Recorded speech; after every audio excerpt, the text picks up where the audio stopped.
Well, I do have a direct experience of being on precarious contracts because when I finished my PhD, I was on two 9-month contracts at two different institutions. And for both, I was commuting as well. And so because of that, the money situation was very tight. And so money worries were a big problem in terms of how do I pay the rent and that sort of thing. But there's also a sense that your life is on hold, because you're just trying to survive. But also as well, it was during that really crucial period because when you finish your PhD, that is the time when you're trying to sort of stand on your own 2 feet as an independent researcher, and you're trying to develop your voice and your kind of identity as a researcher. And if you're having to manage sort of precarious contracts, it makes it very difficult. But also as well, these were teaching only contracts, and so I was having to do all my research my own time. I wrote a book based on my PhD on the train, on evenings and weekends.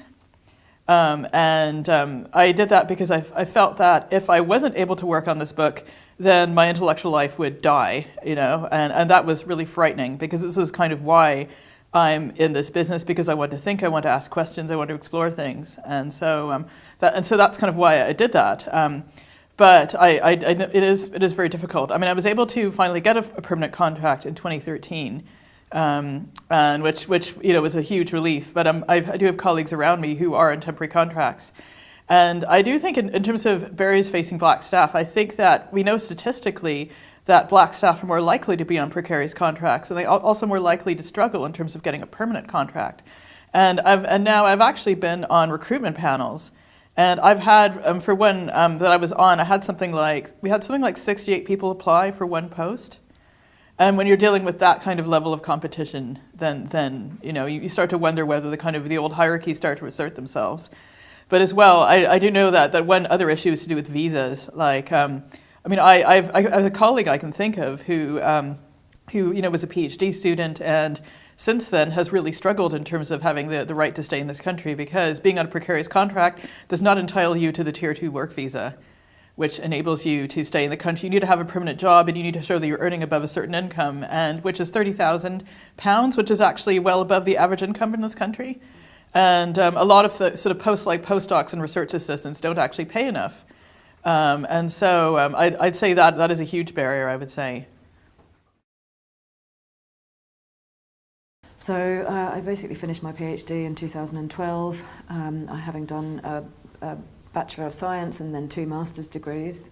So I'm still to some extent paying off the finances behind those degrees, or maybe I've just finished, I guess.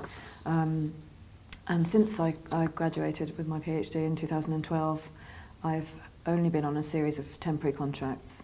A permanent contract has completely eluded me.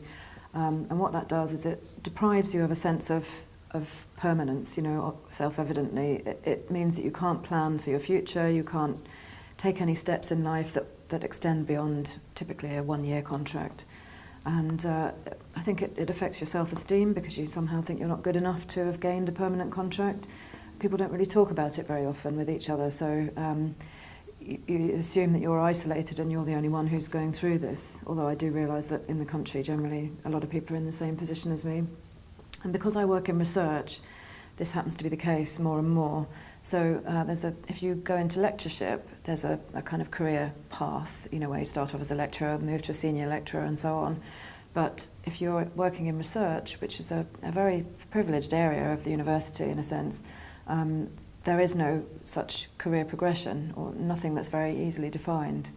And so the norm really is that you fundraise, you raise your own contractual money, go to various foundations and bring the money in, and then you can have a contract extension or whatever.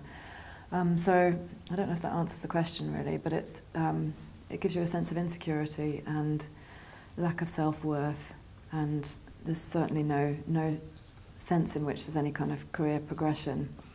And I think universities need to look at this because in some sense research is the currency that drives the university. Universities are graded on their research excellence, and so this is the kind of output that's looked at the end of the year, or at end of every few years when they do the research excellence framework. And there is no provision really, or very little provision made for research as part of the fabric of the university.